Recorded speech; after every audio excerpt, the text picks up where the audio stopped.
हमें तो अपनों ने लूटा गैरों में कहाँ दम था।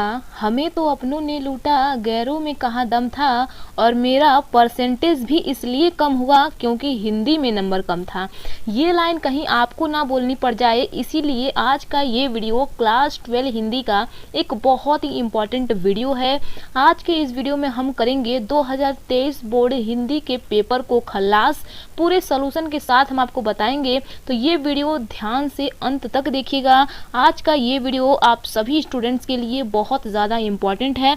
जितने भी स्टूडेंट्स जो हैं क्लास 12 में हैं और बोर्ड एग्ज़ाम जो है 2024 की तैयारी कर रहे हैं, वो इस वीडियो को ध्यान से अंत तक देखते हुए चलेंगे। ऐसे ही सेम आपके 2024 में पेपर आएंगे, बिल्कुल सेम टू सेम ऐसे ही क्वेश्चन आपके बोर्ड एग्जाम में आने वाले हैं। बस कुछ ही टॉपिक हैं जो हटा दिए गए हैं और कुछ नए टॉपिक जोड़ दिए गए हैं। तो वो कौन से टॉपिक हैं अभी हम वीडियो में आगे जानेंगे। तो वीडियो को ध्यान से अंत तक देखते हुए चलिएगा।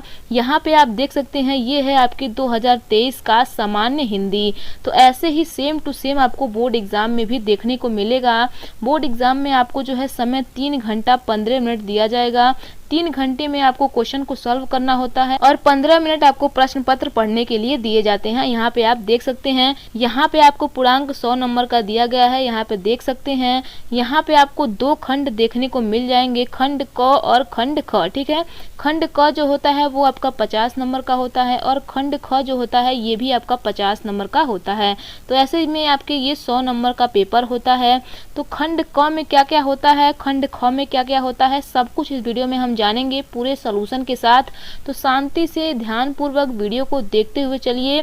एक एक क्वेश्चन का हम आपको आंसर भी बताएंगे। तो सभी क्वेश्चन को आपको नोट भी करना है क्योंकि सभी के सभी क्वेश्चन जो है बहुत ज्यादा इंपॉर्टेंट है। तो यहाँ पे खंड क में आपके 10 बहुविकल्पी प्रश्न पूछे जाते हैं। 5 नंबर जो है गद्य से पूछे जाते हैं और 5 नंबर जो है वो पद से पूछे जाते हैं। यानी कि 5 क्वेश्चन जो है वो आपके गद्य से पूछे जाते हैं और 5 क्वेश्चन पद से पूछे जाते हैं। तो ऐसे में ये आपके 10 नंबर के होते हैं। ठीक है, तो यहाँ पे आप देख सकते हैं। तो आइए हम देखते हैं यहाँ पे आपका पहला क्वेश्चन क्या है।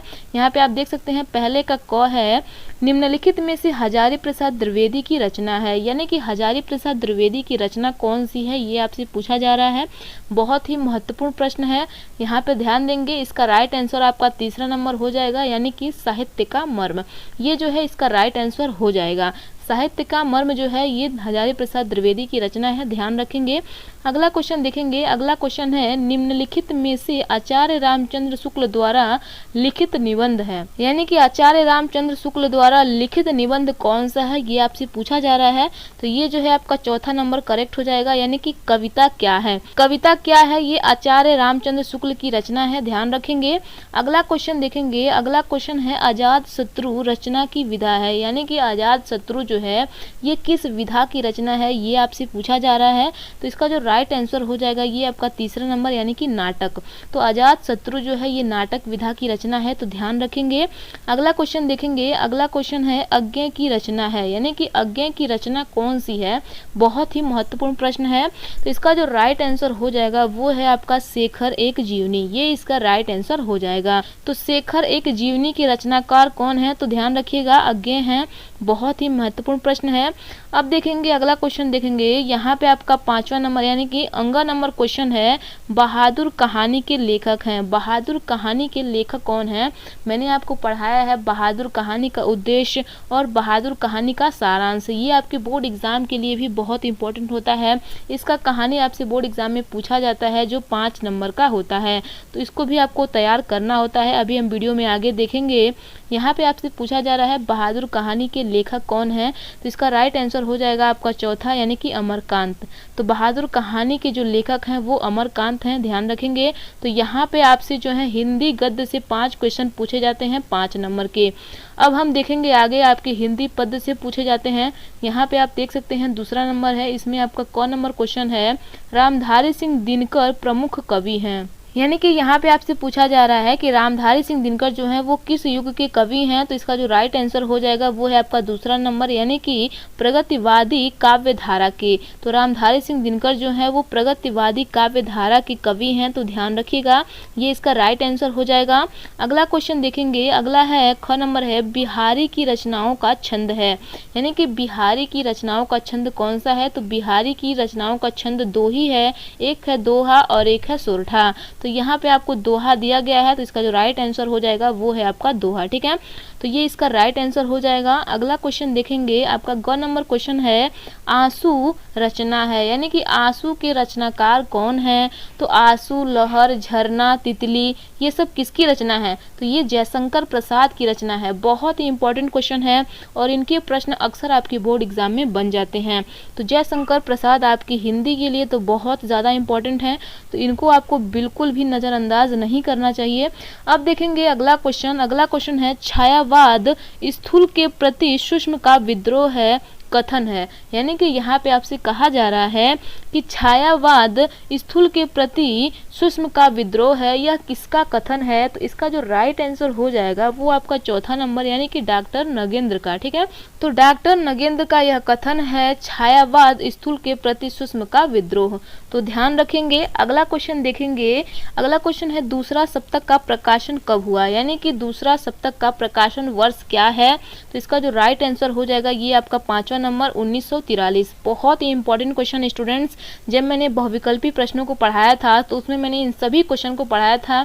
कुछ ही क्वेश्चन होंगे जो मैंने आपको नहीं पढ़ाए थे, एक दो क्वेश्चन, बाकी मैंने सभी क्वेश्चन को पढ़ाया था। जो स्टूडेंट्स उन क्वेश्चन को पढ़े होंगे वो लोग इसका आंसर जो है बहुत ही आसानी से दे पा रहे होंगे।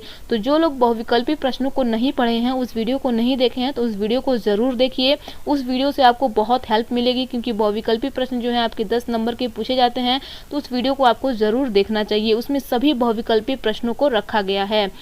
आप चैनल पर भी जाकर के देख सकते हैं, उसका लिंक इस वीडियो के डिस्क्रिप्शन में भी दिया गया है, तो आप जहां से आपका मन करे आप देख सकते हैं। ठीक है, अब चलेंगे हम अगले क्वेश्चन पे। अगला क्वेश्चन है, यहाँ पे देख सकते हैं, कहा जा रहा है तीसरा नंबर क्वेश्चन है कि दिए गए गद्यांश पर आधारित निम्नलिखित प्रश्नों के उत्तर दीजिए। तो यहाँ पे आपको दो गद्यांश देखने को मिलेंगे। दोनों गद्यांश के नीचे जो है 5-5 क्वेश्चन रहेंगे। 5 क्वेश्चन जो हैं 2-2 नंबर के होते हैं। इन दोनों गद्यांश में से आपको किसी एक ही गद्यांश को सॉल्व करना होता है, जिसके लिए यहाँ पे आपको 10 नंबर दिए जाते हैं। यहाँ पे आप देख सकते हैं गद्यांश जो है आपके बोर्ड एग्जाम में 10 नंबर के पूछे जाते हैं। तो दोनों में से कोई एक ही आपको सॉल्व करना होता है। तो आइए हम सॉल्व करके आपको बताते हैं। सबसे पहले हम गद्यांश को ध्यान पूर्वक पढ़ेंगे, क्योंकि जब हम गद्यांश को ध्यान से पढ़ते हैं तो आधे क्वेश्चन का आंसर तो हमें तुरंत मिल जाता है, क्योंकि सभी क्वेश्चन का आंसर हमें इसी में से देना होता है। तो यहाँ पे हम देखेंगे, सबसे पहले गद्यांश को पढ़ते हैं। माता अपने सभी पुत्रों को समान भाव से चाहती है, इसी प्रकार पृथ्वी पर बसने वाले जन बराबर हैं, उसमें ऊंच और नीच का भाव नहीं है। जो मातृभूमि के साथ जुड़ा हुआ है वह समान अधिकार का भागी है। पृथ्वी पर निवास करने वाले जनों का विस्तार अनंत है। नगर और जनपद, पुर और गांव, जंगल और पर्वत नाना प्रकार के जनों से भरे हुए हैं। ये जन अनेक प्रकार की भाषाएं बोलने वाले, अनेक धर्मों के मानने वाले हैं, फिर भी ये मातृभूमि के पुत्र हैं और इस कारण उनका सौहार्द भाव अखंड है। सभ्यता और रहन सहन की दृष्टि से जन एक दूसरे से आगे पीछे हो सकते हैं, किंतु इस कारण से मातृभूमि के साथ उनका जो संबंध है उसमें भेदभाव नहीं हो सकता। आगे देखेंगे, आगे क्या कहा जा रहा है। यहाँ पे कहा जा रहा है पृथ्वी के विशाल प्रांगण में सब जातियों के लिए समान क्षेत्र है। समन्वय के मार्ग से भरपूर प्रगति और उन्नति करने का सबको एक जैसा अधिकार है। किसी जन को पीछे छोड़कर राष्ट्र आगे बढ़ नहीं सकता। तो राष्ट्र के प्रत्येक अंग की सुध हमें लेनी होगी। तो यहाँ पे जो है ये गद्यांश आपको ध्यान से पढ़ने हैं।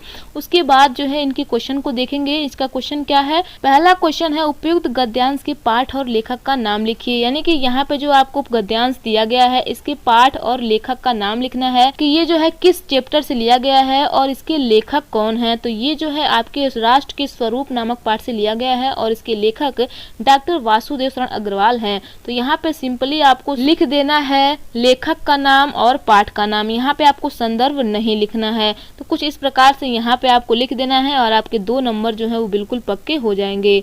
आगे देखेंगे, अगला क्वेश्चन है रेखांकित अंश की व्याख्या कीजिए। तो यहाँ पे ये जो रेखा खींची गई है इसका आपको व्याख्या करना करना है यहाँ से यहाँ तक। तो यहाँ पे आपको अपने शब्दों में लिखना है, क्या कहा जा रहा है, पृथ्वी पर निवास करने वाले जनों का विस्तार जो है अनंत है, यानी कि पृथ्वी पर निवास करने वालों का जीवन जो है अनंत है, पृथ्वी पर मनुष्य का आना जाना जो है वो लगा रहेगा।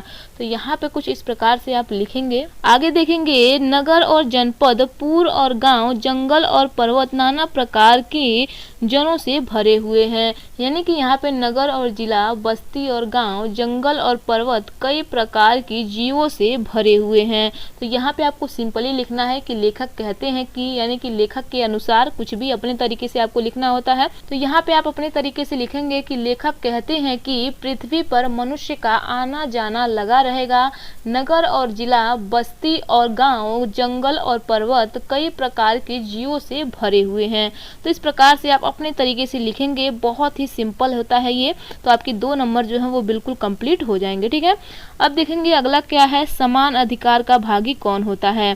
तो यहाँ पे आपसे कहा जा रहा है कि समान अधिकार का भागी कौन होता है। तो यहाँ पे सिंपल शब्दों में लिखा गया है कि जो मातृभूमि के साथ जुड़ा हुआ है वह समान अधिकार का भागी होता है। तो इस तरीके से यहाँ पे आपको लिख देना है बहुत ही सिंपल तरीके से कि जो पृथ्वी के साथ जुड़ा है वह समान अधिकार का भागी होता है। तो इस तरीके से आप लिख देंगे। अगला क्वेश्चन है, क्या है, पृथ्वी पर किसका विस्तार अनंत है। तो पृथ्वी पर किसका विस्तार अनंत है, तो अभी हमने देखा कि पृथ्वी पर निवास करने वाले जनों का विस्तार जो है वो अनंत है। तो इस तरीके से यहाँ से उठा करके आप इतना लिख देंगे और आपके 2 नंबर बिल्कुल कंप्लीट हो जाएंगे। उसके बाद अगला देखेंगे, अगला है अनंत और जनपद का शब्द अर्थ लिखिए। तो यहाँ पे आपको अनंत और जनपद का शब्द अर्थ लिखना है।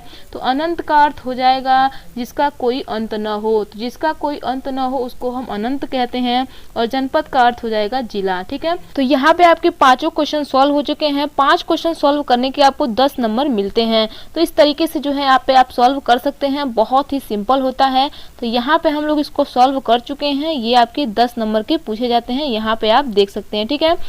अब चलेंगे हम नेक्स्ट क्वेश्चन की तरफ। यहाँ पे आप देख सकते हैं आपको अथवा करके देखने को मिलेगा, तो दोनों में से कोई एक ही आपको सॉल्व करना होता है। अब हम अगले क्वेश्चन को देखेंगे। अगला क्वेश्चन है, यानी कि यहाँ पे चौथा नंबर क्वेश्चन दिया गया है। यहाँ पे देखेंगे, दिए गए गद्यांश पर आधारित निम्नलिखित प्रश्नों के उत्तर दीजिए। यानी कि यहाँ पे आपको 2 गद्यांश दिए गए हैं, दोनों में से कोई एक ही सॉल्व करना है। दोनों के नीचे जो है 5-5 क्वेश्चन दिए गए हैं, तो इसी गद्यांश के आधार पे आपको इन क्वेश्चन का आंसर देना है। बहुत ही सिंपल है। यहाँ पे जो है ये आपके 10 नंबर के पूछे जाते हैं, यहाँ पे देख सकते हैं। 5 क्वेश्चन जो है 2-2 नंबर के होते हैं, तो 5 क्वेश्चन सॉल्व करने को आपको 10 नंबर मिलते हैं। यहाँ पे आप देख सकते हैं 2 पद्यांश यहाँ पे आपको दिया गया है, तो दोनों में से कोई एक ही सॉल्व करना है, तो कोई भी सॉल्व कर सकते हैं। हम चलिए इसको सॉल्व करके दिखा देते हैं। तो यहाँ पे सबसे पहले हम पद्यांश को पढ़ेंगे। कौन तुम संसत जल निधि तीर तरंगों से फेंकी मणि एक, कह रहे निर्जन का चुपचाप प्रभा की धरा से अभिषेक, मधुर विश्रांत और एकांत जगत का सुलझा हुआ रहस्य एक, करुणामय सुंदर मौन और चंचल मन का आलस्य। तो सबसे पहले जो है आपको पद्यांश को पढ़ना है ध्यान से कि पद्यांश में क्या कहा जा रहा है, उसके बाद जो है उसके प्रश्नों को पढ़ना है। तो सबसे पहले यहाँ पे हम पहला प्रश्न देखेंगे। यहाँ पे कहा जा रहा है, उपयुक्त पद्यांश के शीर्षक और कवि का नाम लिखिए। यानी कि यहाँ पे जो आपको पद्यांश दिया गया है, इसके आपको कवि का नाम लिखना है और इसके चैप्टर का नाम लिखना है कि यह किस चैप्टर से दिया गया है। तो ये जो है आपके श्रद्धा मनु चैप्टर से दिया गया है। किस चैप्टर से दिया गया है, ये आपके श्रद्धा मनु चैप्टर से दिया गया है। आपका जो चैप्टर है श्रद्धा मनु, उसी चैप्टर से ये दिया गया है। तो यहाँ पे जो है आप देख सकते हैं कि ये आपका श्रद्धा मनु चैप्टर से दिया गया है। आप लोग पढ़े भी होंगे तो आप सभी को पता भी होगा, ये श्रद्धा मनु चैप्टर से दिया गया है। तो यहाँ पे जो है आपको संदर्भ लिखने की ज़रूरत नहीं है, क्योंकि यहाँ पे आपसे शीर्षक का नाम और कवि का नाम पूछ रहा है। तो आप सिंपली इस तरीके से लिखेंगे शीर्षक का नाम और कवि का नाम, और आपके 2 नंबर जो है वो बिल्कुल कंप्लीट हो जाएंगे। तो इस तरीके से आपको लिखना है। आगे देखेंगे, रेखांकित अंश की व्याख्या कीजिए।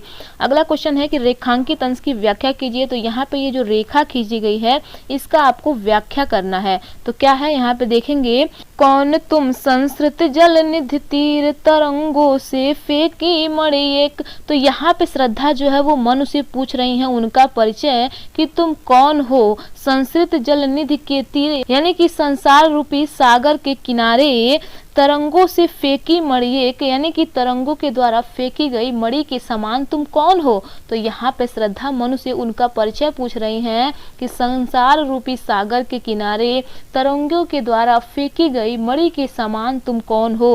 तो इस तरीके से यहाँ पे आपको अपने शब्दों में लिखना है कि कवि के अनुसार या फिर कवि कहते हैं कि श्रद्धा मनु से उनका परिचय पूछ रही हैं कि संसार रूपी सागर के किनारे तरंगों के द्वारा फेंकी गई मणि के समान तुम कौन हो। तो इस प्रकार से आप लिखेंगे तो आपके 2 नंबर जो है वो बिल्कुल कंप्लीट हो जाएंगे।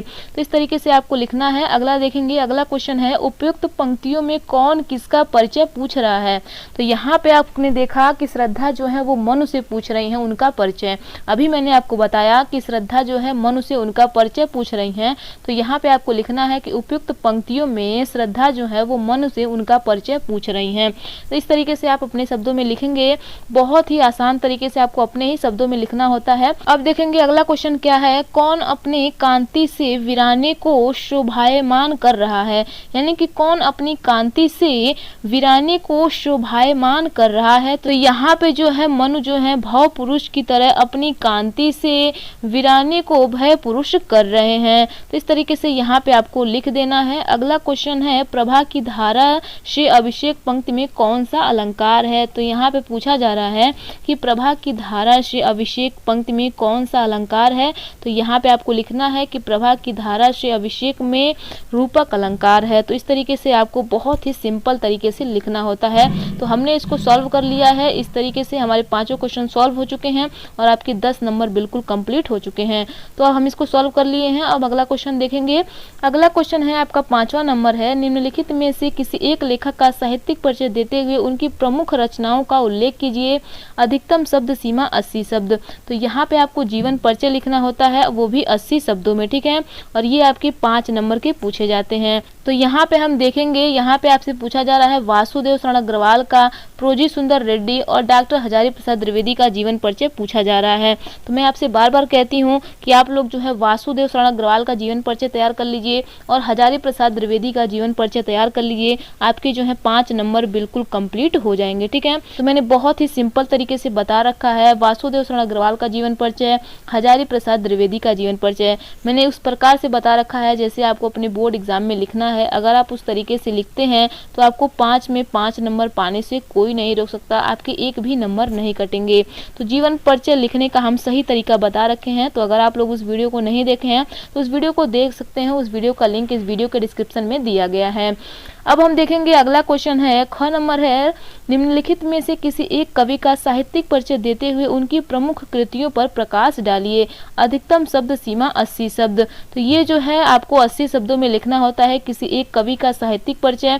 तो यहाँ पे आपसे महादेवी, रामधारी सिंह दिनकर और सुमित्रा नंदन पंत का जीवन परिचय पूछा जा रहा है। जीवन परिचय जो है आपके 5 नंबर के पूछे जाते हैं, यहाँ पे आप देख सकते हैं, ठीक है। तो मैं आपसे बार बार बोलती हूँ कि महादेवी वर्मा, रामधारी सिंह दिनकर और जयशंकर प्रसाद का जीवन परिचय तैयार कर लीजिए। आपके लेखक में इन्हीं में से आपको देखने को मिल जाएंगे। तो आपके 5 नंबर जो है वो बिल्कुल कंप्लीट हो जाएंगे। तो यहाँ पे आपको जीवन परिचय में वासुदेव शरण अग्रवाल का, हजारी प्रसाद द्विवेदी का, महादेवी वर्मा, रामधारी सिंह दिनकर और जयशंकर प्रसाद का तैयार करके जाना है और आपके 10 नंबर जो है वो बिल्कुल कंप्लीट हो जाएंगे, ठीक है।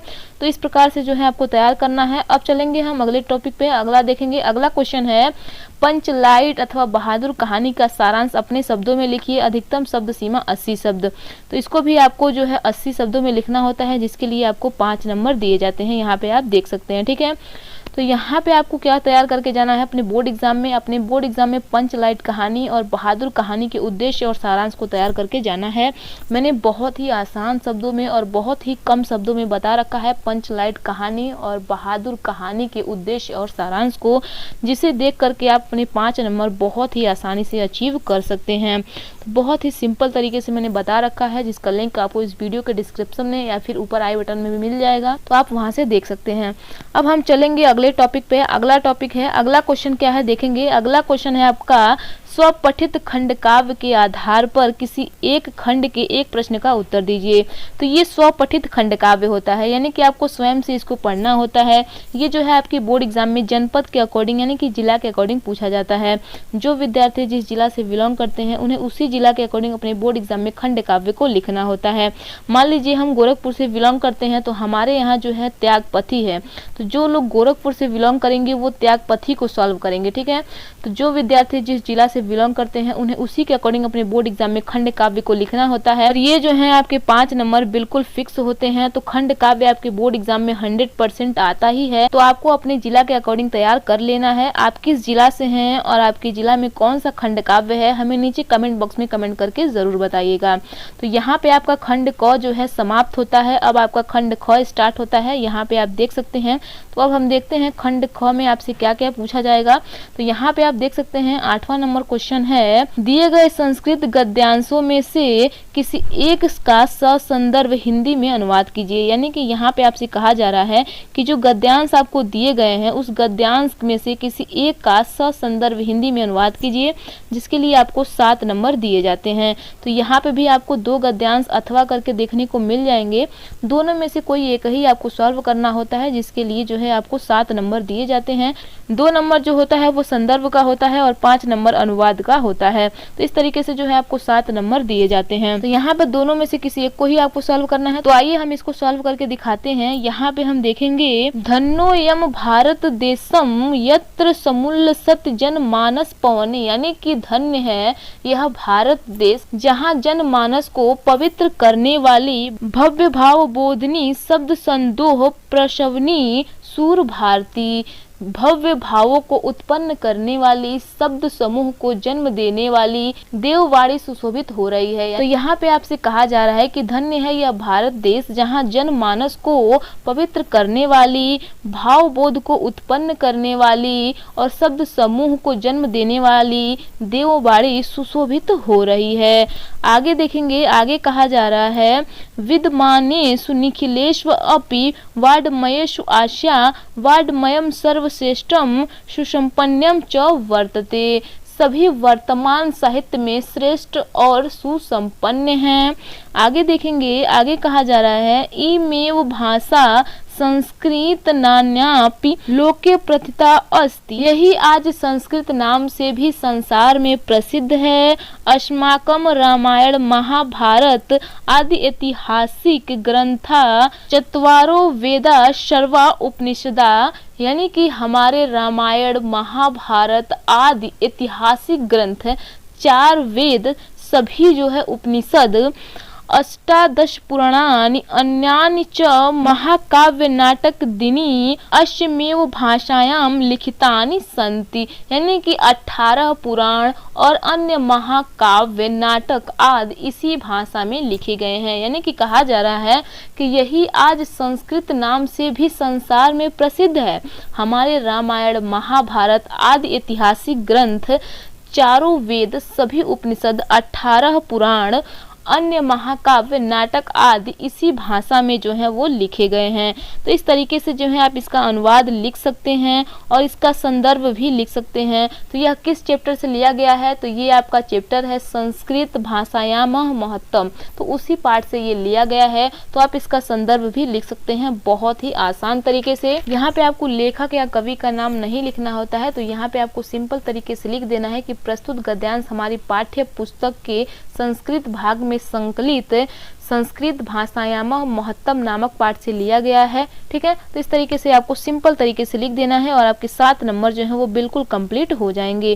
तो यहाँ पे हमने इसको भी सॉल्व कर लिया।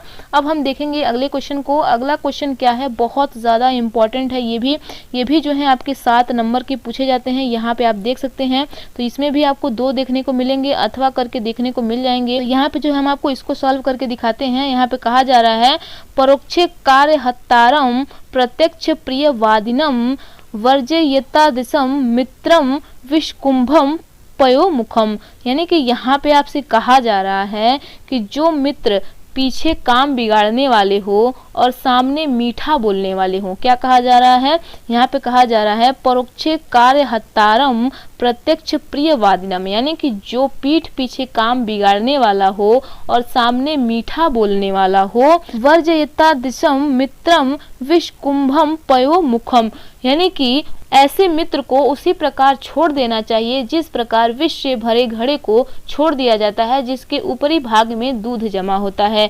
यानी कि यहाँ पे आपसे कहा जा रहा है कि जो मित्र पीछे काम बिगाड़ने वाला हो और सामने मीठा बोलने वाला हो, तो ऐसे मित्र को हमें उसी प्रकार छोड़ देना चाहिए जैसे हम विष से भरे घड़े को छोड़ देते हैं। ऐसे मित्र को हमें अपने जीवन से निकाल देना चाहिए जो हमारे सामने मीठा बोलता हो और पीछे हमारे काम बिगाड़ते हो। ऐसे मित्र को जो है हमें अपने जीवन से निकाल देना चाहिए उसी प्रकार जिस प्रकार हम विष से भरे घड़े को फेंक देते हैं जिसके ऊपर भले ही दूध क्यों ना रखा हो। तो ऐसे घड़े को हमें लेने की कोई जरूरत नहीं है जिसके ऊपर भले ही दूध हो लेकिन उसके अंदर विष रखे हो। तो ऐसे मित्र को जो है हमें अपने साथ नहीं रखना चाहिए। तो कुछ इस प्रकार से यहाँ पे कहा जा रहा है। तो यहाँ पे आपको लिख देना है। आपको बहुत ही आसान तरीके से आप अपने शब्दों में लिख सकते हैं। मैंने आपको इसका अनुवाद बता ही दिया है। इसका आप संदर्भ लिख सकते हैं कि प्रस्तुत श्लोक हमारी पाठ्य पुस्तक के संस्कृत भाग में संकलित सुभाषित रत्नानि नामक पाठ से लिया गया है। तो ये जो है आपका सुभाषित रत्नानि पाठ से लिया गया है। सुभाषित रत्नानि जो है बहुत ही महत्वपूर्ण चैप्टर है। अगर आप लोग इस चैप्टर को तैयार कर लेते हैं तो आपके 7 नंबर जो है वो बिल्कुल कंप्लीट हो जाएंगे। इस चैप्टर से आपके बोर्ड एग्जाम में श्लोक पूछे ही जाते हैं, तो बहुत ही इंपॉर्टेंट चैप्टर है।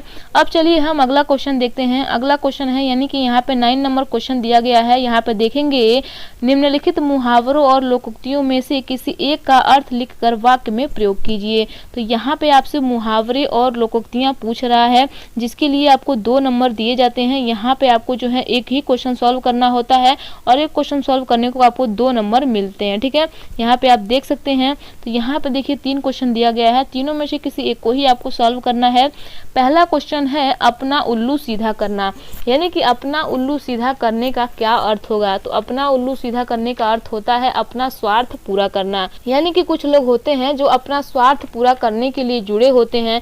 जैसे ही उनका स्वार्थ पूरा होता है वैसे ही वो 9, 2, 11 हो जाते हैं, यानी कि वो आपका साथ छोड़ देते हैं। तो कुछ लोग जो है वो स्वार्थ के लिए ही जुड़े होते हैं। तो यहाँ पे कहा जा रहा है कि अपना उल्लू सीधा करना। अपना उल्लू सीधा करने का अर्थ होता है अपना स्वार्थ पूरा करना। तो इस तरीके से यहाँ पे इसका अर्थ आप लिख देंगे। अगला क्वेश्चन है ईद का चांद होना। ईद का चांद होने का अर्थ है अधिक दिनों में दिखाई देना।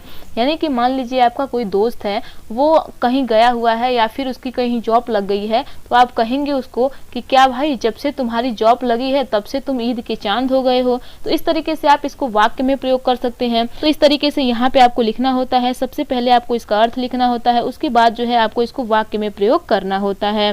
तो यहाँ पे आपने जाना। आप देखेंगे तीसरा नंबर क्वेश्चन क्या है, काला अक्षर भैंस बराबर। यानी कि काला अक्षर भैंस बराबर का अर्थ क्या होगा। तो इसका अर्थ हो जाएगा बिल्कुल अशिक्षित, यानी कि जो पढ़ा लिखा न हो, बिल्कुल अशिक्षित हो, उसको हम कहेंगे काला अक्षर भैंस बराबर। तो इस तरीके से आप तीनों में से किसी एक को ही सॉल्व करेंगे। अब चलेंगे हम अगले क्वेश्चन की तरफ। तो अगला क्वेश्चन है, यहाँ पे आप देख सकते हैं 10वां नंबर क्या कहा जा रहा है कि निम्नलिखित शब्दों में से संधि विच्छेद के सही विकल्प का चयन करके लिखिए। तो यहाँ पे आपको सही विकल्प का चयन नहीं करना है क्योंकि ये जो है आपके बोर्ड एग्जाम से हटा दिया गया है। अब आपके बोर्ड एग्जाम में ये नहीं पूछा जाएगा।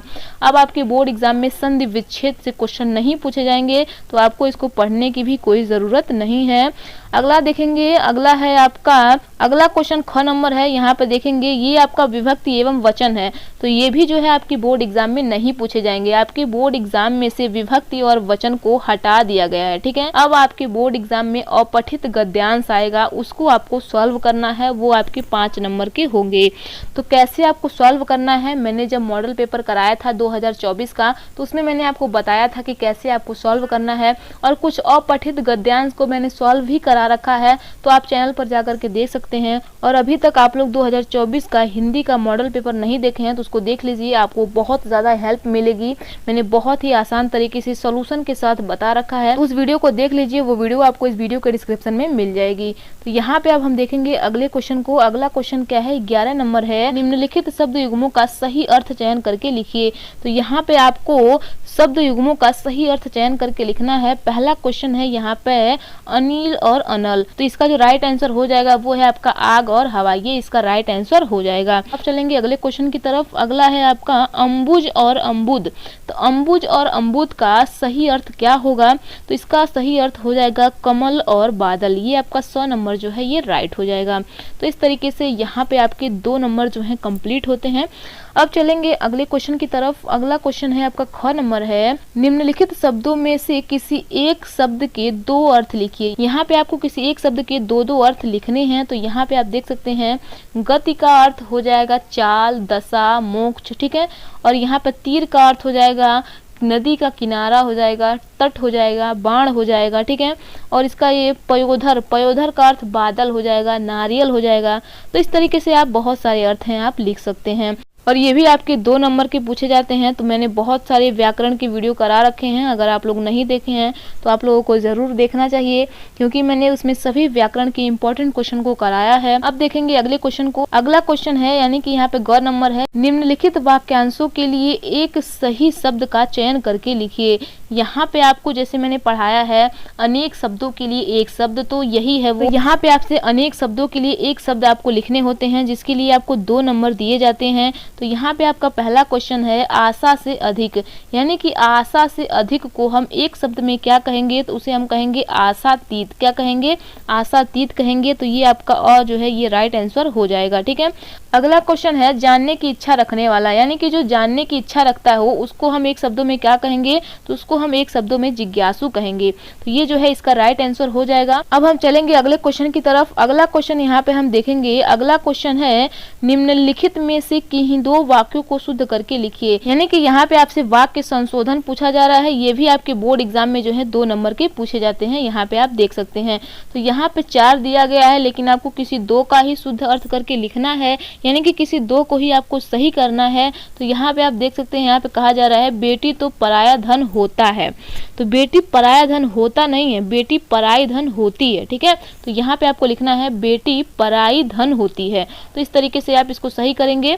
अगला क्वेश्चन देखेंगे। अगला क्वेश्चन है तीसरा नंबर है 4 कानपुर के व्यक्ति बोले। तो यहाँ पे कहा जा रहा है कि 4 कानपुर के व्यक्ति बोले। तो यहाँ पे आपको सही करना है कि कानपुर के 4 व्यक्ति बोले। यहाँ पे आप देख सकते हैं। तो इस तरीके से जो है आपको सॉल्व कर देना है। तो किसी 2 को ही आपको सॉल्व करना है। तो यहाँ पे मैंने 2 को सॉल्व कर दिया है। तो इस तरीके से आप देख सकते हैं। अब चलेंगे हम अगले क्वेश्चन की तरफ। अगला क्वेश्चन है आपका रस, छंद, अलंकार। ये तो आपके 6 नंबर बिल्कुल फिक्स ही होते हैं। क्या कहा जा रहा है यहाँ पे हम देखेंगे। क नंबर क्वेश्चन है श्रृंगार रस अथवा वीर रस का लक्षण सहित एक उदाहरण लिखिए। तो यहाँ पे आपसे श्रृंगार रस और वीर रस पूछ रहा है, इसके लिए आपको 2 नंबर दिए जाते हैं, यहाँ पे आप देख सकते हैं। अगला क्वेश्चन देखेंगे। अगला क्वेश्चन है आपका उत्प्रेक्षा अलंकार अथवा उपमा अलंकार की परिभाषा देते हुए एक उदाहरण लिखिए। तो इस तरीके से यहाँ पे आपसे 2 नंबर के ये पूछे जाते हैं। अगला है कुंडलिया छंद अथवा दोहा छंद का लक्षण और एक उदाहरण लिखिए।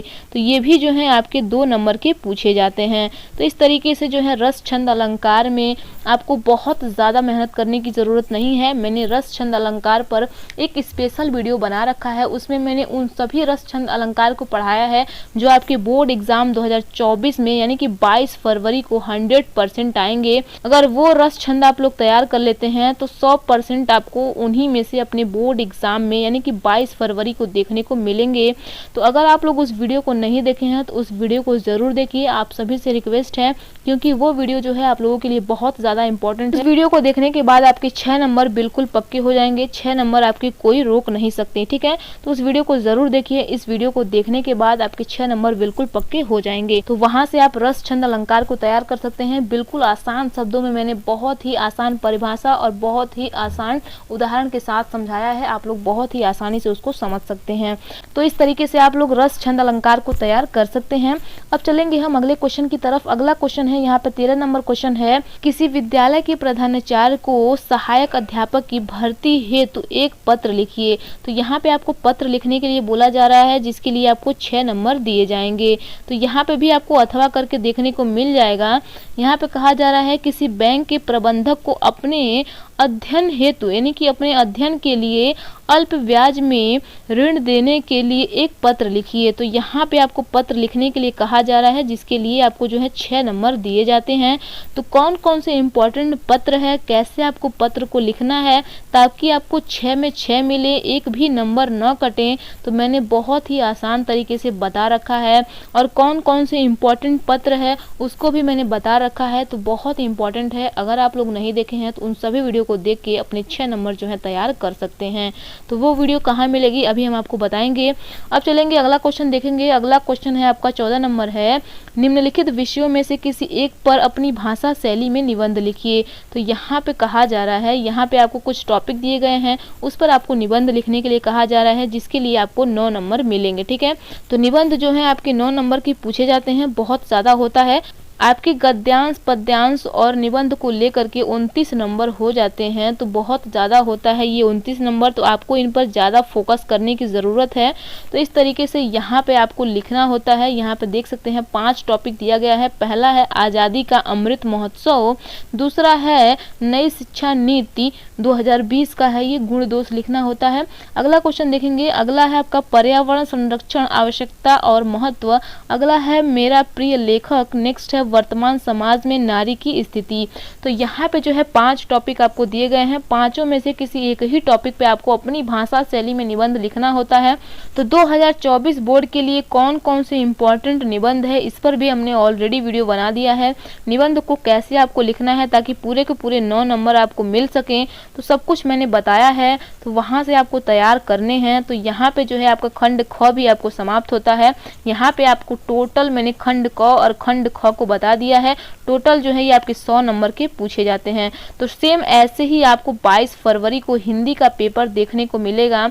22 फरवरी को बिल्कुल ऐसे ही आपको देखने को मिलेंगे, बस कुछ ही टॉपिक हटे हैं। संधि विच्छेद और विभक्ति एवं वचन अब हटा दिया गया है और आपका अपठित गद्यांश जो है वो जोड़ दिया गया है। तो बस एक ही टॉपिक जो है आपको जोड़ा गया है और 2 टॉपिक को हटा दिया गया है। तो इस तरीके से यहाँ पे आप देख सकते हैं, बस इतना ही बदलाव देखने को मिलेगा। बिल्कुल सेम ऐसे ही आपका पेपर रहेगा, ऐसे ही हूबहू आपको देखने को मिलेगा। तो बहुत ही इंपॉर्टेंट क्वेश्चन है ये, सभी के सभी क्वेश्चन को आपको तैयार करना है और सभी क्वेश्चन को आपको नोट भी करना है। सभी क्वेश्चन का आंसर जो है आपको नोट कर लेना है और इसको जो है रिवाइज कर लेना है। ये सभी बहुविकल्पी प्रश्न जो है बहुत ज़्यादा इंपॉर्टेंट है। स्टूडेंट्स, हम आपको बता दें, हिंदी का एक प्लेलिस्ट बना दिया गया है। उस प्लेलिस्ट में हिंदी के जितने भी इंपॉर्टेंट क्वेश्चन हैं जो आपके बोर्ड एग्जाम 2024 में हिट कर सकते हैं, यानी कि 22 फरवरी को जो है 100% जो है पूछे जाएंगे, ऐसे क्वेश्चन का एक प्लेलिस्ट बना दिया गया है। तो उस प्लेलिस्ट का लिंक इस वीडियो के डिस्क्रिप्शन में दिया गया है। तो इस वीडियो के डिस्क्रिप्शन में जा करके आप उस प्लेलिस्ट में सभी वीडियो को एक साथ देख सकते हैं और अपनी हिंदी की तैयारी बहुत ही बेहतरीन तरीके से कर सकते हैं। अगर आपका टारगेट है हिंदी में 95+ अचीव करना, तो आपको जो है 95+ अचीव करने से कोई नहीं रोक पाएगा। बस आपको हिंदी के सभी प्रश्नों को तैयार करना है, क्योंकि हिंदी जो है एक स्कोरिंग सब्जेक्ट होता है। इसमें आप जो है नंबर बहुत ही आसानी से अचीव कर सकते हैं। तो ये था आपके 2023 बोर्ड का हिंदी पेपर। मैंने आपको पूरे सोल्यूशन के साथ बता दिया है। उम्मीद है आपको ये वीडियो पसंद आया होगा। तो वीडियो पसंद आई हो तो वीडियो को लाइक कर दीजिए एंड चैनल पर नए हैं या चैनल को अभी तक सब्सक्राइब नहीं किए हैं तो चैनल को सब्सक्राइब करके बेल आइकन को प्रेस कर दीजिए। तो करते रहिए अपनी तैयारी बेहतरीन तरीके से। हम मिलते हैं नेक्स्ट वीडियो में नेक्स्ट टॉपिक के साथ। तो आज के लिए इतना ही। जय हिंद, जय भारत।